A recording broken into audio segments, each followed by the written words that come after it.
Okay, chapter 19. We've got a problem. Aiden tore his gaze away from the monitor and his view of the couple frolicking in the water and instead aimed his gaze towards the sound of his friend Carter Bryan's voice. What the hell is he doing here? It was the weekend, and Eva was on yet another date. This time a beach affair. Aiden couldn't help but laugh when he saw his friend looking so out of place as he made his way across the sand of Rockaway Beach in his corporate getup. But he gave him props for trying to make it work by rolling his suit pants to his calves and carrying his loafers in one hand and his jacket in the other. I guess we do have a problem for you to come all the way out here. What could possibly tear you away from your desk and out of your Gucci's? Trust me, I wouldn't be here if I didn't have to be. Aiden shook his head. So, you are so full of shit. Now that I think of it, you were probably dying to get your ass out of there and get your feet in some sand for a change. He looked to the left and tilted his head. Besides, knowing you're probably looking to bum some food off of Vin. Looking for a change of location, the crew had ventured outside once again, though this time they had taken to the coast and gone out to Rockaway Beach so that the latest bachelor, C.G. Pace, a competitive surfer with his own line of clothing and gear, could showcase his talents, not to mention promote his merchandise, in which one of the network's execs had a small stake.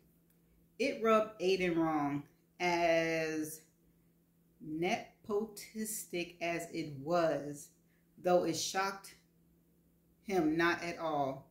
Not to mention the fact that he had to, once again, look at a scantily clad Eva get pawed all over by yet another fitness hunk.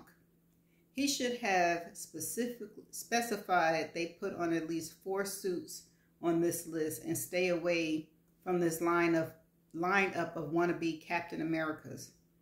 Today's date looked okay enough on paper, but honestly, Aiden should have looked further.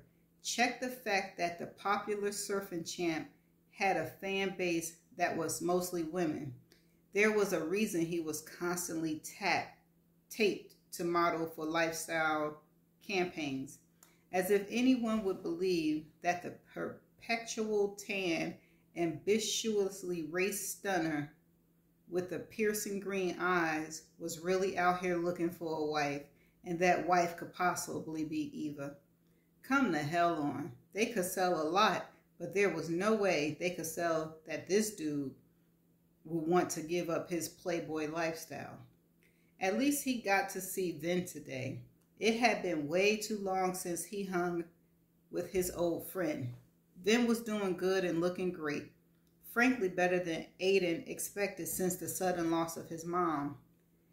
Vin had always been a bit of an outward broder to the lay person, and his mother's death had only brought out more of those traits. It had devastated Vin, and Aiden felt like an ass for not being around more for his friend during these past few years. But recently, he and Carter had gone in with Vin, investing as silent partners in his restaurant idea, an offshoot from the original beachside shack he and his mom had funded years ago. Still, investment or not, it was a surprise to see Carter out on the beach today. He wouldn't complain, though. It was good to have the 3 of them all in one spot. Hell, getting Carter out of his expensive loafers, well, that was almost worth the cost of seeing Eva cozying up with another dude. Almost. So, what is this problem you're talking about? He asked, directing his question to Carter while still keeping an eye on Eva and the overgrown surfer boy. Really? How old was this dude? Aiden's brows drew together, and he instinctively moved forward when Eva fell off her board and briefly went under the water, only to be pulled up and into the bronzed arm of smiling CJ. His white teeth practically reflecting the sun, hence his toothpaste contract. Pretty shithead, Aiden mumbled under his breath. That right there, Carter said. Aiden looked around, then back at Carter. What the hell are you talking about? Come on and spit it out. It's not like I have time for your game playing. Some of us have real jobs to do. You know, the kind that call for actual work. Just cut it, Carter said, shielding his eyes from the sun. Take those headphones off and come on, buy me a beer. Carter knows. Aiden took another glance towards Eva and then signaled Lou before taking off his headphones and walking with Carter over to Vin's food shack. Don't worry, it's not like he'll be able to swim off with her while the whole crew is watching.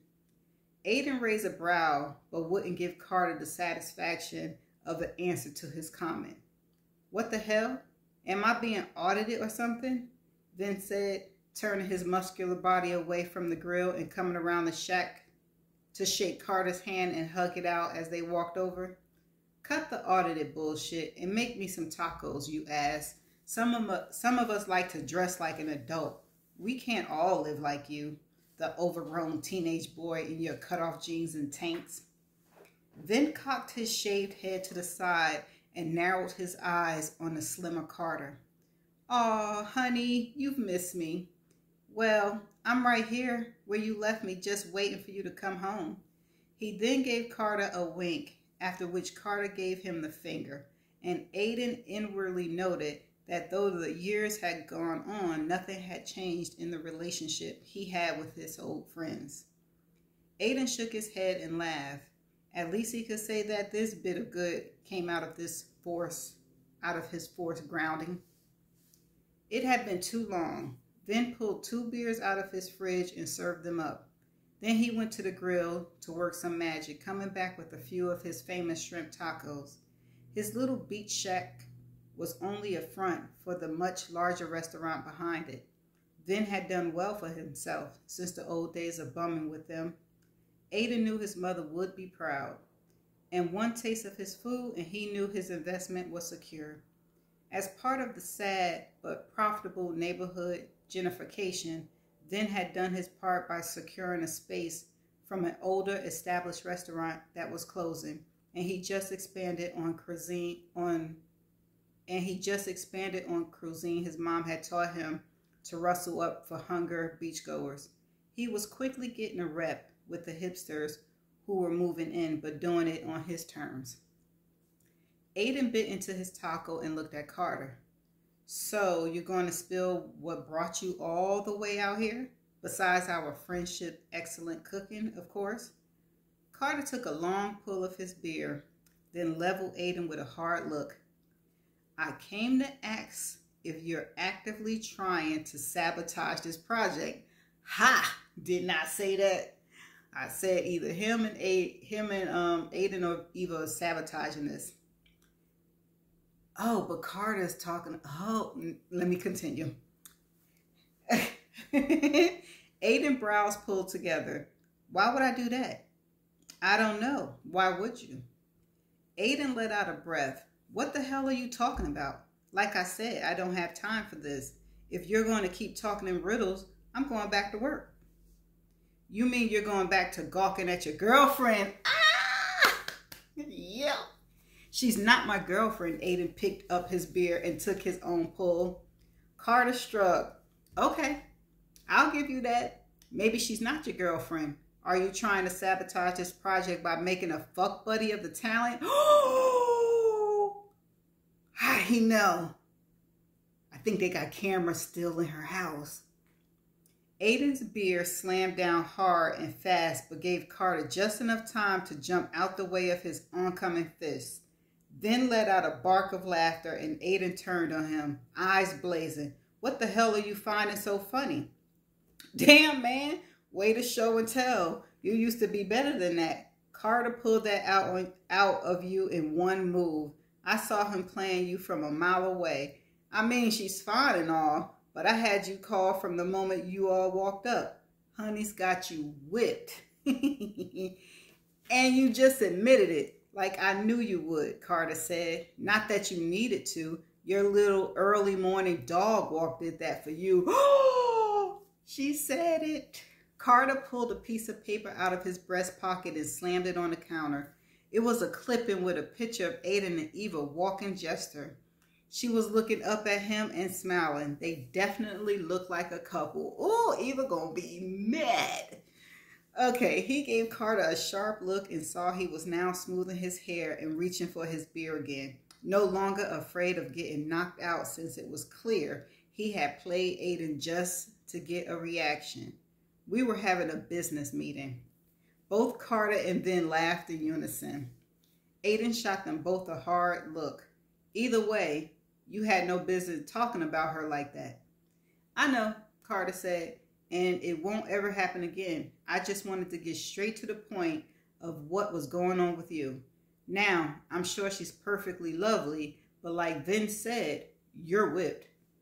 When have I ever been whipped? Vin and Carter looked at each other, then turned to him in unison. Now? He threw up his hand and shook his head. You're both wrong. Carter chimed in again.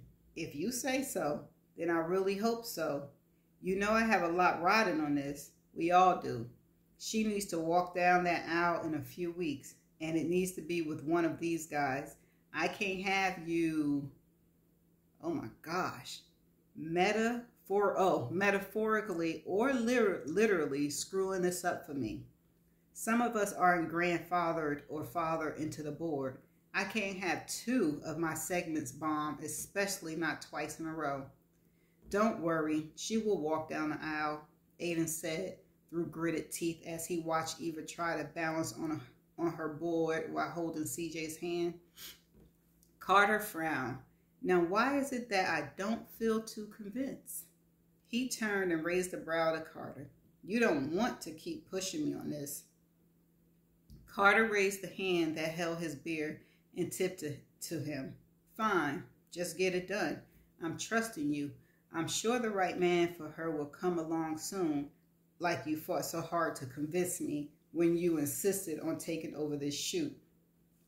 We owe her the happily ever after she came to us for. Aiden turned away to walk back to his crew. As he did, he saw Eva fall right into CJ's arm and heard Vin behind his back mumble some crap about having it bad. Fucking friends, what did they know? They know. They're your friends. They know. They never seen you like this before, so they know. Okay, Eva's side, y'all. Eva lay on her side, counting the seconds until the display on a digital clock turned over. 1:45, 1:46, 1:47. Aiden was uncharacteristically silent after their lovemaking. Well, actually, he was even beforehand. When he had come by her apartment around midnight, she knew right away that something was off with him.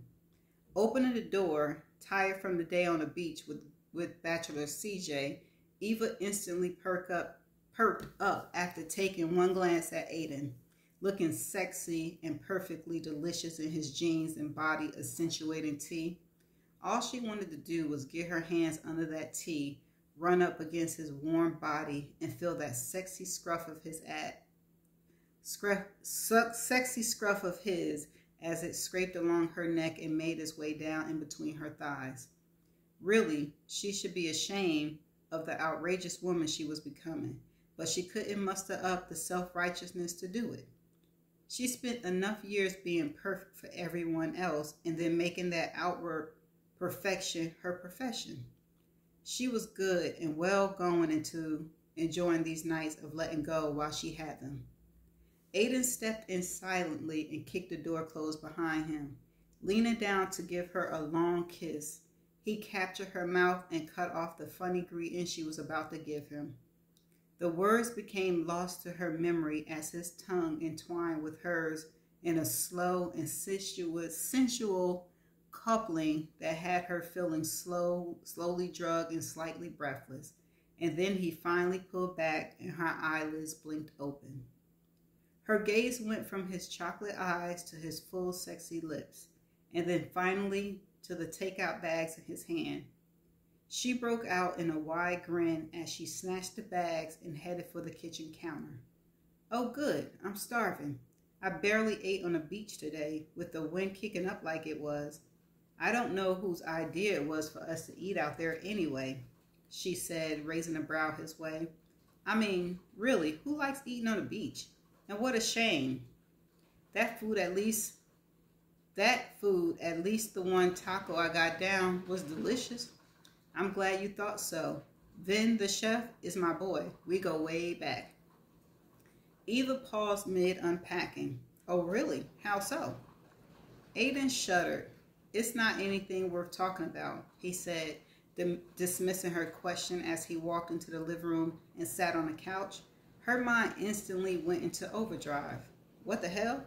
Why even bring up the guy is your boy and then say it doesn't matter? It wasn't like she brought it up. Eva watched as he took a look at the leftover equipment in the corner of the room, and she couldn't help but notice his stern expression and the tension in the way he held his shoulders, straight and high up by his ears. Eva dropped the tin container in order of what was probably at this hour a wilted salad on the counter with a thud. She let out a short huff as she stared at the back of Aiden's head. So he wasn't in a chatty mood tonight. Duly noted. She paused and thought over his earlier on-set persona. Now that she thought about it, he really hadn't been himself after Carter Bain had stepped onto the set that afternoon. Sure, he was never the most congenial guy on a date day, and she gotten used to his brooding. But with Carter there, he was markedly tenser, and she noticed how he made odd requests to add more shots of her and CJ in the water frolicking together. Walking along the beach, he even had Luce suggest they walk down to the arcade and do a silly bumper car ride. It was totally ridiculous. Normally, he was content with letting Lou, for the most part, run the show and only giving an occasional comment, and he almost never pushed her into more intimacy with the dates. This totally went against his character. She took out another container, this one with what looked to be overcooked pasta, and grimaced, continuing to unpack. Suddenly she paused. Could it be he was setting her up for their inevitable end? Now that they were weeks into the project and past the halfway mark, was he already halfway out the door and her bed? Why would it not be worth talking about? Eva asked as nonchalantly as she could, trying her best to ignore the gnawing thread of dread churning in her belly. Their time was quickly passing, and standing there as she looked at the back of Aiden's head, waiting for his reply, was a sharp reminder of that. Finally, he ran his hand across his face in an exhausted gesture and rose. He came over to her and took the aluminum containers out of her hand and placed it on the counter as his other large arm snaked around her waist. I know you're hungry, but can it wait? I want you now. No, Aiden, don't do her. But the rest of what she was about to say was cut off by his kiss. He lifted her easy by reaching under her behind and grabbing her ass with both hands. Her legs, as if on instinct, smoothly wrapped around his waist. Damn it, Aiden. I know what you're trying to do. I want to eat and talk, and you're trying to avoid it. Smart. That's exactly what he was doing. Good, he said, nibbling at her neck and totally ignoring her words. The worst was that her body was totally ignoring her words too, not connecting with her brain as her nipples hardened and wetness immediately flooded her center. The food was immediately forgotten as Aiden carried her to the bedroom. As if ravenous, he quickly tore her t-shirt up and over her head, barely taking time to look at her before he reached for the edges of her panties and pulled them down, going to his knees. As with every time they made love, Eva was lost, her mind dissolving along with her body as everything went to goo under his hungry kisses and soft caresses. She wanted him so much it scared her. She thought that by now some of the newness or novelty of it would have worn off and they would have settled into a nice routine of mind-blowing, could be countered on orgasms, which she enjoyed but wouldn't have a problem walking away from. Right now, she was feeling anything but in the mood to walk away from the feelings she was having. They were mind-blowing, that was for sure, but they were also filled with scorching hot passion that sent her heart racing like nothing and no one had ever before. But Eva knew she couldn't hold onto that thought, because if she did, the fear of it would paralyze her. It was something too close to love. Girl, it is love. And if she went there, she knew there would be no coming back. Already she felt herself slipping too far, going too close to the edge, and scarcely slipping out of control. Pulling away and out of his embrace, Eva lifted herself up and nudged Aiden's chest, pushing him back. Enough of this. It was time to get back into control. He came up, licking his full lips and looking at her with a daze that seemed sort of like wild hunger. She let out a frustrating sigh and briefly looked away. Shit, no one in her life had ever looked at her like that, and in that moment she had a feeling that no one ever would again. It both made her bloom with power and also want to shrink away with dread over the fact that it was fleeing and was soon in. Just 2 more dates and she'd have to choose. Narrow it down to the best of the mediocre and take it to the next. Her mind paused over what to call what she was doing, and all she could come up with was the next whatever with whoever would be her groom for the moment. Images suddenly flashed through her head as she flipped through the guys at a rapid-fire pace, shuffling through them like a deck of cards of potential grooms. But where it all ended up did not really matter. None of them were Aiden. Her belly seemed to seize and knot, and Eva closed her eyes against the useless thought. Don't do that, Aiden said, as if reading her mind. She looked at him again. Damn him for his ridiculous mind-reading abilities, and damn this whole stupid situation. Suddenly, her anger at Kevin for humiliating her hit her anew. Eva knew it was irrational, but if only he hadn't done what he did in the way that he did it, she wouldn't have met Aiden and be stuck unpacking these feelings. If only he'd been a man and at least told her his feelings beforehand, or, at the worst, gone through with it and let her down after the show, she wouldn't be in this mess, stuck falling for a guy she should have never even encountered. Hell, Kev the coward still hadn't even picked up his things. The box she had packed for him was still waiting untouched with the doorman. It was seen, after she received the text about him and that girl, that he'd fallen off the freaking radar, flown the coop to who knows where, and was lucky to not be followed by a TV crew or of paparazzis. His reputation was fine. It was hers that had ended up in shreds. Aiden ran a hand slowly along the length of Eva's arm, and in that moment she stiffened under his touch as she thought of Kevin and his betrayal, the fact that there was no closure, that he'd done what he'd done to her with no explanation. It still stung like the devil. There was a part of her that still itched as a result, like a rash that hadn't cleared up. She stared at Aiden, her confusion mounting even in her fuzzy clarity. She knew what he was doing with tonight's seduction, with his refusal to talk about even the most superficial of things, like his friend's food on the beach. His eagerness to just come in and screw her and get it over with. And silly her, she jumped in with 2 feet and went right for it. She was already so tangled up with him, both physically and emotionally, that there was no way she'd say no. But there it was.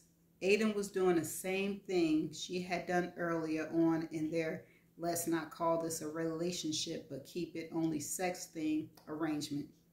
He was distancing himself, seeing the end and making space for it, making a door that would be easy for them both to walk through. Though it hurt her to the core, at least he was being the smart one. A painful smile pulled at the corner of her lips. She could and should take a cue from him. Eva looked down at her empty left-hand ring finger and thought of her ring still tucked away in a drawer where she re-hid it. She swallowed, then brought her gaze back to Aiden and smiled full on. You're right. What's the use of talking or thinking when there's much better things we could be doing with our time? Now let's get you out of this shirt and pants. I think you're terribly overdressed for this party. Okay, that's the end of chapter 19. So, I'm going to predict that he going to tell her, she going to blow up. I think that they going to split. But of course, we know they're going to come back together, right?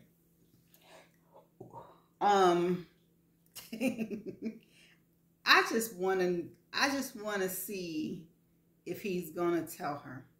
So, you know what? That's all I got. I'll see y'all in chapter 20. Bye.